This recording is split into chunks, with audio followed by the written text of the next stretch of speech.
कारण जो भी वारदात हुई है हमारी बच्ची के साथ और ऑफिसर के साथ, ये गलत है। 3 दिन पहले उड़ीसा में सेना के ऑन सर्विस मेजर और उनकी मंगेतर के साथ में कितना जघन्य दुरपराध किया गया है, ये आप लोगों को मालूम ही होगा। उसकी आगे वीडियो है, वो भी आप देख लेना। मतलब कहने का मतलब ये है कि देश के रक्षक ही अब सुरक्षित नहीं है, तो समझ लीजिए ये कितनी गंभीरता का विषय है। और अभी तक तो आप लोगों ने जवानों के साथ में होते हुए अन्याय को देखा होगा कि पुलिस जवानों से दुर्व्यवहार करती है, या आपके पास में हमेशा ऐसे वीडियो आए हैं कि जहां जवानों के साथ में अन्याय हुआ है या उनके साथ में छुट्टी के दौरान में मारपीट हुई है। ऐसे अनेकों वीडियो आपने हमारे चैनल पे देखी होगी। तो हम उनके न्याय के लिए भी हमेशा आवाज़ उठाते थे, लेकिन अब सोचिए कि अब नंबर आ गया है सेना के अधिकारियों का। तो आज सेना को भी एक ऐसे जबरदस्त एक कानून के ऊपर में ऐसा लाना चाहिए कि कोई भी पुलिस का कोई भी बिना संगीन अपराध के किसी जवान के साथ इस प्रकार का दुर्व्यवहार न करे।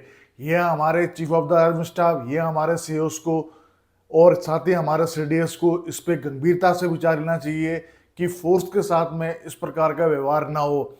सोचिए कि एक आर्मी के मेजर साहब और उनकी जो मंगेतर, वो जो कि खुद एक ब्रिगेडियर साहब की बेटी हैं, उनके साथ में पुलिस स्टेशन में मारपीट और ऐसा व्यवहार हुआ है। आप वीडियो के माध्यम से देखना, आपका भी दिल पसीज जाएगा। तो सोचिए कि सेना के जो रक्षक हैं, जिनको रक्षक कहते हैं, वो सुरक्षित नहीं है, तो आम जनता का उड़ीसा में क्या हाल होता होगा भगवान जाने। तो इस घटनाक्रम के बाद में वहाँ पर आर्मी कमांडर पहुँच गए हैं और वहाँ उन्होंने उनसे मुलाकात भी की है, और साथ ही उन्होंने ये भी बताया है कि इस पूरी जो ये मामला है इसकी निगरानी हमारे chief of the army staff भी कर रहे हैं, और उन्होंने सख्त हिदायतें भी दी है इस केस से रिलेटेड। साथ ही पुलिस के डीजी से भी बात करी है कि जल्द से जल्द एक्शन लो, और एक्शन के मामले में ये सुनने में आ रहा है कि उनको सस्पेंड किया जा रहा है। तो सस्पेंड कोई बहुत बड़ी सजा होती नहीं है। ऐसा कानून होना चाहिए कि जो इस प्रकार फौज के साथ में व्यवहार करे उसके लिए सख्त से सख्त सजा का प्रावधान होना चाहिए। जैसे आपको पता ही होगा, जो हमारे लिए सेना के लिए अधिनियम बना था 1950 में, कि सेना में सेवारत रहते हुए किसी भी जवान को आप अरेस्ट नहीं कर सकते हो बिना उसके खिलाफ वारंट नहीं, जब तक उसके पास नहीं है। और ये भी बिल्कुल संगीन अपराध में मिलता था, हत्या का मामला या ऐसे मामले में। ये नहीं कि आप राह चलते किसी को भी पकड़ लोगे, किसी के साथ में मारपीट कर दोगे, किसी को भी जबरन थाने में आप बैठा दोगे और उसके बाद में उन महिलाओं से इस प्रकार का व्यवहार करोगे। ये तो बहुत ही शर्मनाक घटना है। इस घटना की जितना निंदा की जाए ये कम है। हम उड़ीसा सरकार और उड़ीसा पुलिस से हम गुहार लगाते हैं कि उन अपराधियों को सेवा से बर्खास्त करो और उनके खिलाफ सख्त से सख्त कार्रवाई करो। अन्यथा हम भूतपूर्व सैनिक जो हैं, हम लोग एक आंदोलन की तैयारी करेंगे, सेना के कानून के लिए भी एक आंदोलन की तैयारी करेंगे। आप वीडियो देखिए, उसके बाद बात करते हैं। मैं अपने गन लॉ में ड्यूटी कर रहा था ले पे, मुझे वहाँ से निकाल के यहाँ भेजा है। मैं कल वहाँ से ले से डायरेक्ट आया हूँ। तो मेरा ये बात आपको बताना जरूरी है कि आर्मी चीफ ने और आर्मी कमांडर साहब ने इसको बहुत सीरियसली लिया है। और जब मैं कल यहाँ पर आया तो मैंने 4 मीटिंग की। पहला मीटिंग मेरा चीफ सेक्रेटरी साहब से हुआ। मैंने बताया चीफ सेक्रेटरी साहब को कि ये जो वारदात हुई है ये पुलिस की हाई हैंडेडनेस और ये जो भी हुआ है ये सब गलत है, इस पर आप एक्शन लीजिए। और उन्होंने बोला कि मैं बात करूंगा और वो एक्शन लेंगे। उसके बाद मैं चीफ जस्टिस साहब के पास गया कटक, और वहाँ जाकर मैंने उनसे, और चीफ जस्टिस साहब ने मेरी बात सुनी।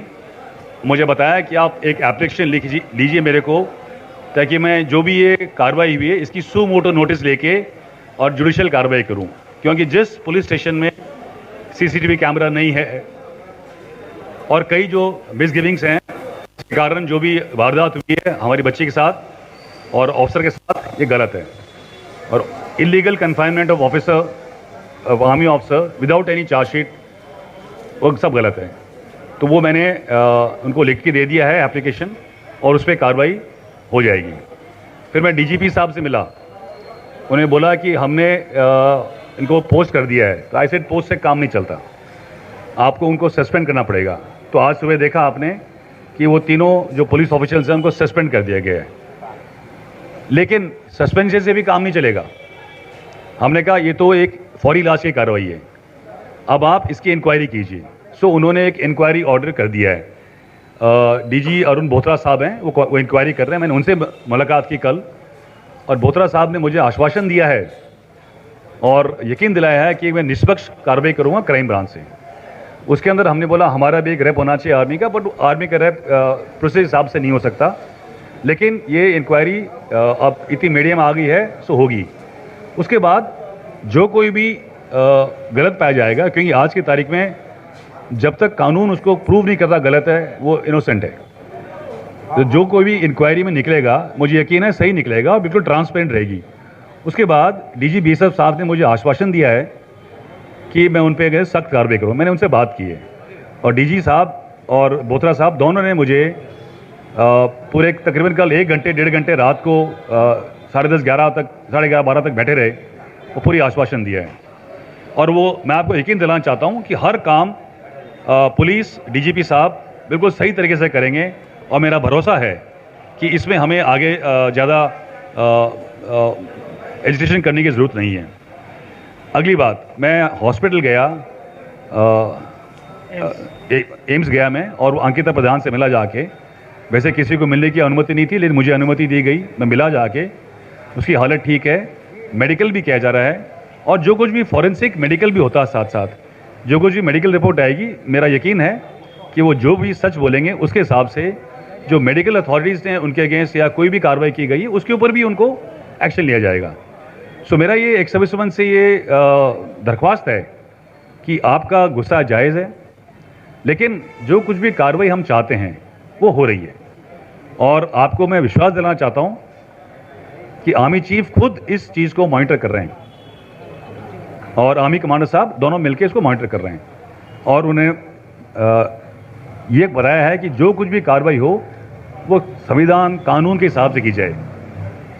हम कानून अपने हाथ में नहीं ले सकते, लेकिन आपका गुस्सा और इसके बाद देखते हुए जो एक्शन सरकार ने लिया है, उड़ीसा गवर्नमेंट ने लिया है, मेरे ख्याल से वो बहुत सही दिशा में है। और आने वाले समय के अंदर उड़ीसा गवर्नमेंट और डीजीपी जो भी है बिल्कुल सही काम करेंगे, और जो भी गलत मिसक्रिएंट्स हैं उनके अगेंस्ट सख्त से सख्त कार्रवाई की जाएगी।